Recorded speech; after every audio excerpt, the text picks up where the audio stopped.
Hi guys, this is Nick with PhoneArena. You're watching our video review of the LG Optimus Sol. What makes this smartphone special is that it is the first one in LG's lineup to come with an AMOLED display, or an Ultra AMOLED display as LG calls its AMOLED panels. It also offers a 1 GHz processor, a single core one, which puts the smartphone in the mid-range category. You also get a 5 megapixel autofocus camera, and there is a front-facing VGA camera for video calls. In our opinion, the design of the LG Optimus Sol is a bit boring. It looks and feels like an ordinary run-of-the-mill plastic phone. But on the good side, it's slim and lightweight, and its dimensions make it great for using it with a single hand. Besides, we like that its back cover shows resistance to fingerprints even though it has a glossy finish. We like the 3 capacitive buttons underneath the display as they are positioned well enough to avoid accidental presses. The 2-button volume rocker, on the other hand, needs to be exposed more. On the top side of the phone we see a 3.5mm headphone jack, a micro USB port protected by a plastic cover, and the phone's lock button. We also see a secondary microphone which is used for noise cancellation during calls, which you don't get to see very often on a mid-range device. We are quite happy with the Ultra AMOLED display on the LG Optimus Sol. It delivers intense colors and deep blacks, its outdoor visibility is quite satisfying, and it remains clearly legible even when tilted to the extremes.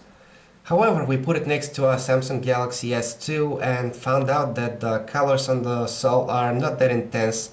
The whites are not as white and the blacks are not as deep as on the Galaxy S2.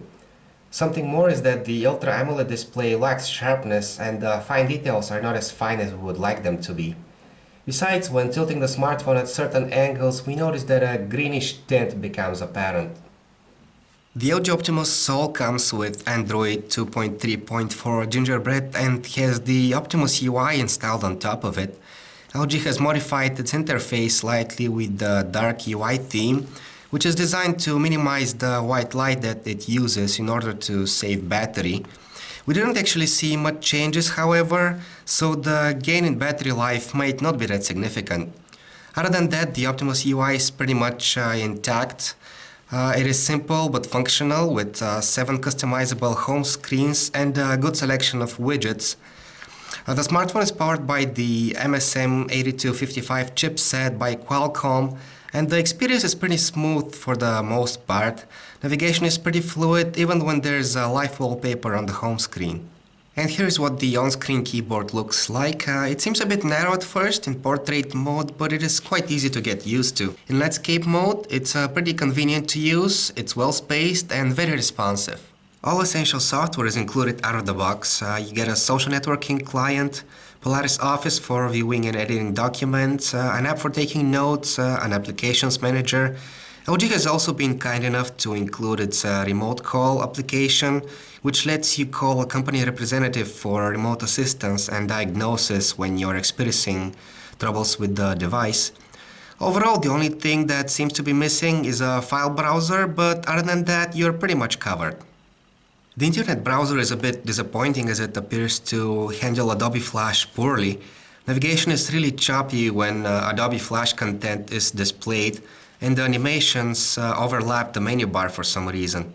When Adobe Flash is off, browsing is much smoother, TextReflow adjusts the paragraphs to the size of your display, and you also get a neat menu for switching between open tabs, just like this.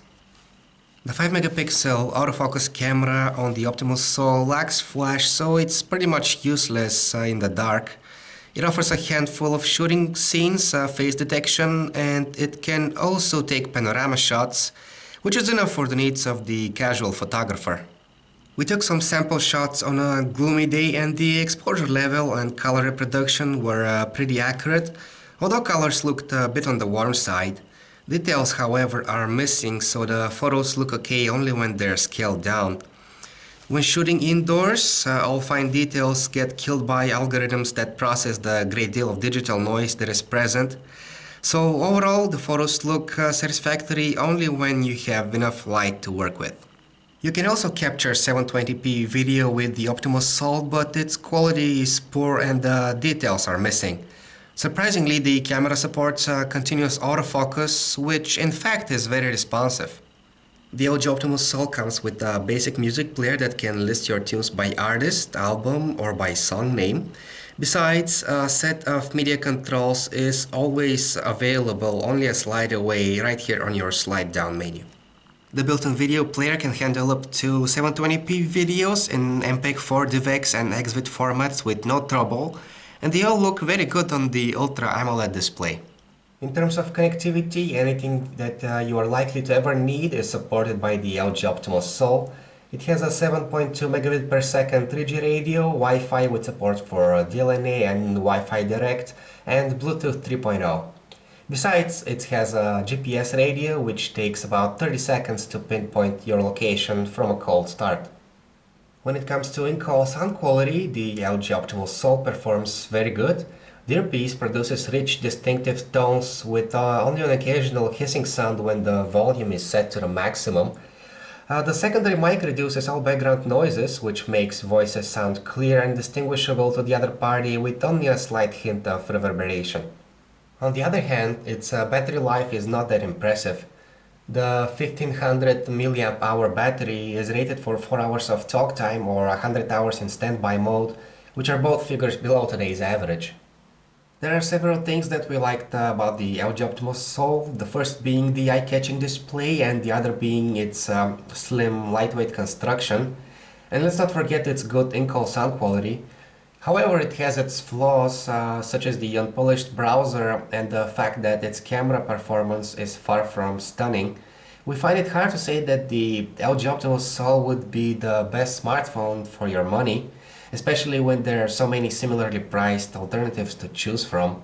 For example, the Sony Ericsson Xperia Arc S costs about the same, but it is both more powerful thanks to its 1.4 GHz processor and more stylish with its curved design. Not to mention that it comes with a bigger 4.2-inch display.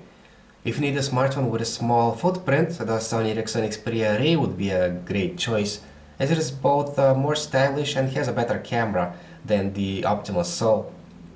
Another smartphone that we would recommend is the Samsung Galaxy W, which has a speedier 1.4 GHz processor, or perhaps the HTC Desire S, which has a better looking aluminum unibody construction. Additionally, the LG Optimus 2X costs about the same as this Sol, yet offers the performance of a dual-core Tegra 2 chip. Thank you for watching our video review of the LG Optimus Sol. This is Nick. Feel free to check out our website, PhoneArena.com, for more smartphone reviews and to catch up on the latest from the smartphone world.